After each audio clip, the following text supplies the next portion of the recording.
বহু জায়গায় আমরা দেখি আল্লাহ আমাদেরকে আব্দ বলেছেন, মানে বান্দা বলেছেন। নবী আলাইহিস সালামদেরকে বান্দা বলেছেন। আমাদের নবী নূর নবী হায়াতুন নবীকে আল্লাহ বান্দা বলেছেন। দেখি পানিয়াগার জনগণের ইমানটা কদ্দুর মজবুত একটু দেখি। আল্লাহ আমাদেরকে বলেছেন বান্দা, নবী আলাইহিস সালামদেরকে বলেছেন বান্দা, আমার নবীকেও বলেছেন বান্দা। আপনারা বলেন সব বান্দা কি সমান? মাশাআল্লাহ, এই তো আপনারা ফার্স্ট ক্লাস পাস করলেন।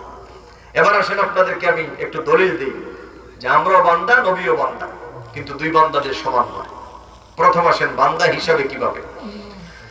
এজন্য আমরা প্রত্যেকটা নামাজের প্রত্যেকটা রাকাতে, ফরজ বলেন, ওয়াজিব বলেন, সুন্নাত বলেন, নফল বলেন, প্রত্যেকটা নামাজের প্রত্যেকটা রাকাতে আমরা একটা সূরা বলি। সেই সূরার নাম হলো সূরাতুল ফাতিহা।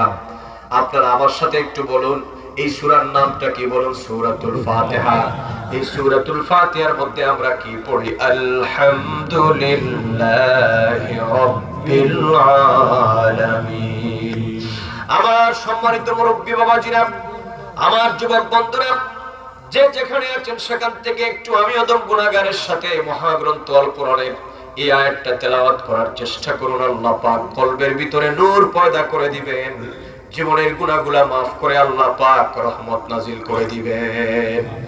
এজন্য আমার সাথে বলুন, আলহামদুলিল্লাহি রাব্বিল আলামিন আর-রাহমানির রাহিম মালিকি ইয়াউমিদ্দিন ইয়্যাকা না'বুদু ওয়া ইয়্যাকা নাস্তাঈন। আবার বলেন, ইয়্যাকা না'বুদু ওয়া ইয়্যাকা নাস্তাঈন। এই যে না'বুদু এর মূল হচ্ছে আব্দ, মানে আল্লাহ।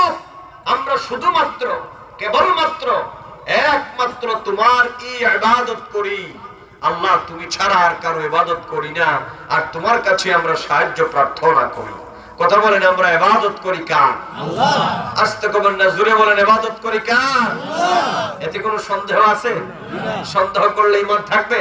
ঈমান থাকবে না। এই দৃষ্টিকোণ থেকে আমরা হচ্ছে আল্লাহর বান্দা। কেন বান্দা? যেহেতু আমরা আল্লাহর বন্দেগী করি, আল্লাহর ইবাদত করি। এই দৃষ্টিকোণ থেকে আমরা হচ্ছে কি আব্দ, মানে বান্দা। আসুন, মহাগ্রন্থ আল কোরআনুল কারীমের মধ্যে আল্লাহ পাক নবীদেরকে বান্দা বলেছেন। যেমন হযরত নূহ আলাইহিস সালামের ব্যাপারে মহাগ্রন্থ আল কোরআনে আল্লাহ পাক বলেছেন, আমার নূহর ব্যাপারে তোমরা জানো না আমার নূহ কেমন। আল্লাহ পাক বলেন, ইন্নাহু কানা আবদান শাকুরা। আমার নূহ হচ্ছে এমন এক বান্দা যে হচ্ছে আবদান শাকুরা, আমার শুকর গুজারকারী বান্দা।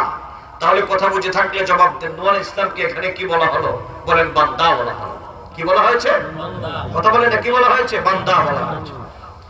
হাফেজ সাহেবরা আছেন, কোরআন শরীফের মধ্যে একটা আয়াত আছে, ওই যে আমরা বড় তাসবিহ পড়ি খতম, লা ইলাহা ইল্লা আনতা সুবহানাকা ইন্নী কুনতু মিনাজ জালিমিনের আগের আয়াত। হুজুর আছেন এখানে, এরকম হয়তো আয়াতটা সম্ভবত।